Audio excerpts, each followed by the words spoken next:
conseillers municipaux de Montauban. Des ex. Honoraire. Ça compte beaucoup. Et surtout, chers amis, mesdames, messieurs, nous sommes réunis aujourd'hui et pour le vernissage de Jacob. Comme vous verrez, Jacob est un de nos artistes très éclectique. Il présente ici quelque chose qui peut choquer certaines personnes. Au contraire, être très apprécié, il y a des formes, de très belles formes. Mais avant d'aller plus loin, je dois excuser notre président, Grandazzi, et sa dame, qui sont en vacances. Vous savez qu'après le forfait, le forcing du salon d'automne, il a l'habitude de prendre quelques jours de congé. Alors, je crois que c'est toi qui as retardé un peu d'après ce qu'il m'a dit, c'est toi, parce qu'il n'aime pas trop délégué. C'est vrai, alors il voulait être là, parce que de toute manière, tu sais, on ne le remplace pas. Non, je ne veux pas remplacer Gérard. Nous sommes d'accord là-dessus. Donc, il prend quelques jours de congé et nous allons donc parler un petit peu de ce qu'a fait notre ami Jacob. Je prends quand même les lunettes parce que...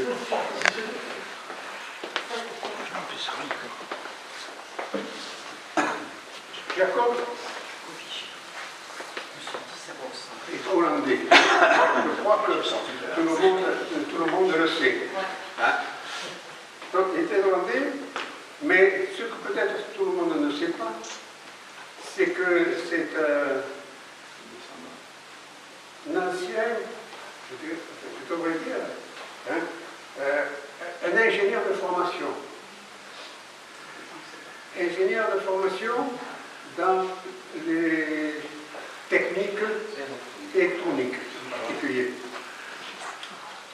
Ce que nous ne savons pas non plus sur lui, c'est que, après ses études d'ingénieur, ben, il a été professeur, je ne veux pas me tromper, pour les moyens de navigation, système de communication maritime, à l'École nationale et maritime marchande de Rotterdam. Oui, voilà.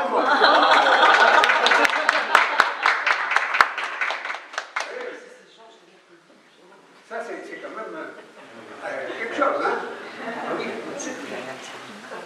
Ingénieur, prof, là, nous sommes contents de t'avoir. Rien que pour ça. Hein? Bon.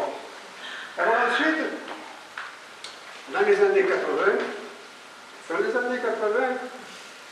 il s'est passionné particulièrement pour la généalogie. Et actuellement, il est en train de finir ses études de doctorat à l'université de Louvain en Belgique, c'est bien ça, hein, au sujet du bâtard de l'empereur Charles Quint.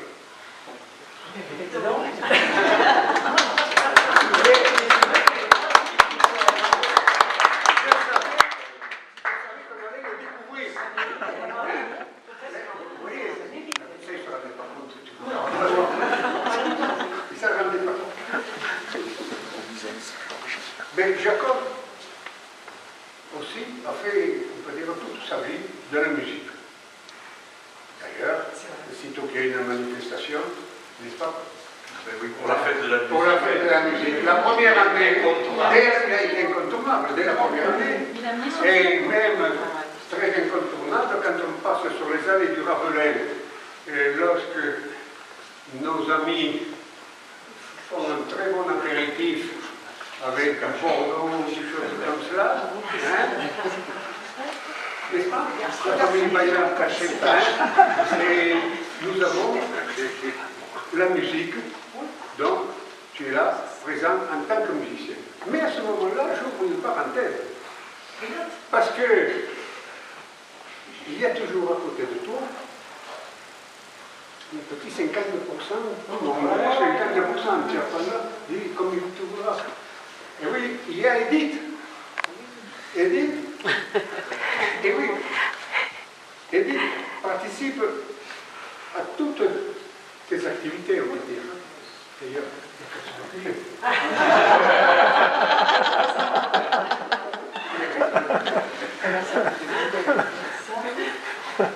Edith,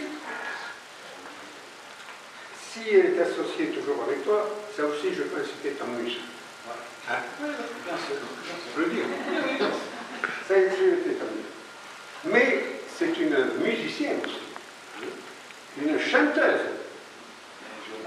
Elle, oui, musicienne, elle joue de la guitare. Elle a toutes les cordes, tu vois.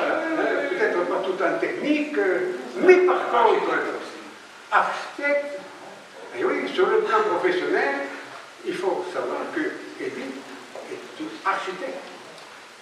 Donc, vous voyez, école maritime, école d'architecture, c'est quand même des techniciens. Donc nous sommes heureux qu'ils aient choisi quand même la galerie Personne de Paul-le-Ville pour présenter leurs œuvres. Bon, après c'est... Donc ça je dois la remercier quand même particulièrement à Edith, hein, parce qu'elle est toujours volontaire. Hein. Sitôt qu'on lui demande quelque chose pour son rêve, elle est présente. Alors je ne sais pas si elle te pousse ou si c'est moi qui la pousse, ou si les deux sont ensemble, mais toujours, c'est toujours de la voix.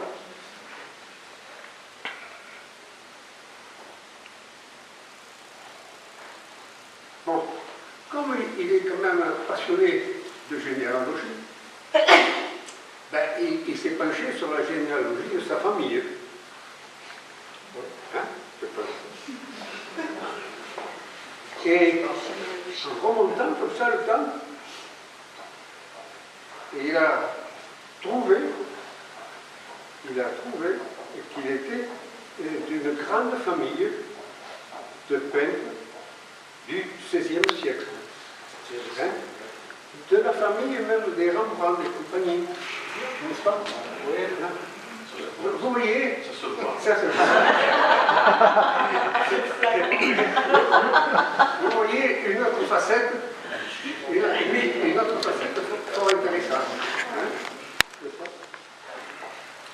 Donc, formation technologique, des travaux de généalogie, puis un beau jour, il a dit tout ça, je peux faire un peu de la peinture. Alors, il a fait la peinture. Et puis il a dit, la Hollande c'est peut-être bien beau, c'est tout ça. Et puis, on va aller dans le tas. Ouais. Et dans le tas, ça c'est bien d'avoir choisi le tas parce que c'est une terre d'accueil. Hein. Oui, voilà. Moi j'en témoigne. Les anciens pourraient en témoigner. Moi quand j'étais à l'école primaire, avant 40, avant 40, j'ai vu arriver les Italiens. Oui. Et oui, les Italiens.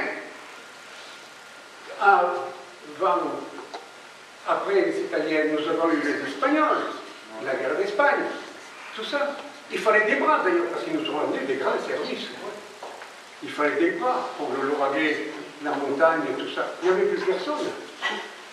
D'ailleurs, c'était même des gens qui sont très bien intégrés, qui ont été des copains. Des copains même qui s'attachent, dans un des copains, est tombé dans le combat des Vosges en 1944.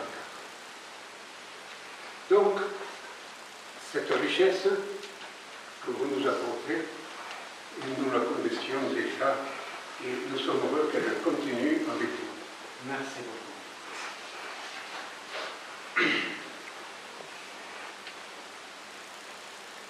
Alors si Germain a lâché la technique, bien que dans un domaine qui ne l'a pas lâché, ce domaine qui lui tient à cœur, c'est le site internet de la galerie. Et là, tous les membres de la galerie se font un gros coucou et te disent un grand merci. Hein, parce que c'est la seule partie technique qu'il a conservé, tout le reste, et il l'a balancé. Et il a balancé pour se consacrer vraiment à la technique. Alors attendez, je vais un petit morceau. Donc, après quelques essais dans le style Art Nouveau, oui, n'est-ce pas, tu as préféré le dessin style pin-up. Moi aussi, ça m'a pris le style pin-up. C'est pas mal, hein, style pin-up. Et tipo les magazines des années 50-60, c'est-à-dire Playboy, hein, lui, hein, lui aussi, c'est lui aussi, en France. Et puis tu as été inspiré, je pense, et tu restes peut-être toujours inspiré par Alberto Varda, qui est un Américain. Oui. Et puis pour le français, c'est là. Oui.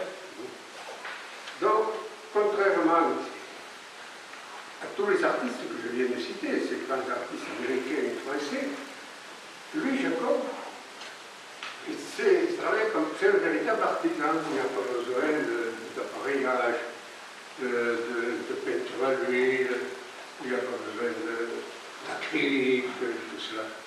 Il lui faut des crayons de couleur et une feuille de calque plastifiée. Voilà son matériel. Et avec ce matériel-là, voilà ce qu'il nous livre. Vous voyez, c'est quand même une sacrée technique. Alors voilà ce que je voulais te dire. Merci beaucoup. J'ose espérer que l'assistance, et il y aura de nombreux visiteurs dans la galerie pour apprécier ton travail. Mais avant de passer la parole à monsieur le maire, maire par procuration, je tiens à t'exprimer ainsi qu'à Edith tous nos remerciements les plus chaleureux pour tout ce que tu as fait et que tu feras bien sûr encore demain pour la galerie. Soyez informés.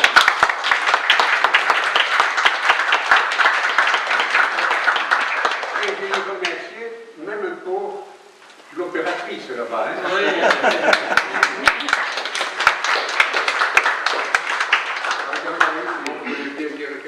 Oui, deux mots, je vais essayer d'être bref.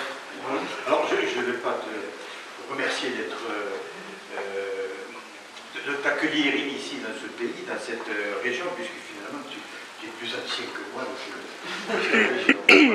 Simplement, là, je me retrouve, moi qui étais un élève du lycée, entre un professeur d'université, et un ancien proviseur, un ancien inspecteur de l'enseignement. Alors, je vais faire attention de ne pas dire trop de bêtises.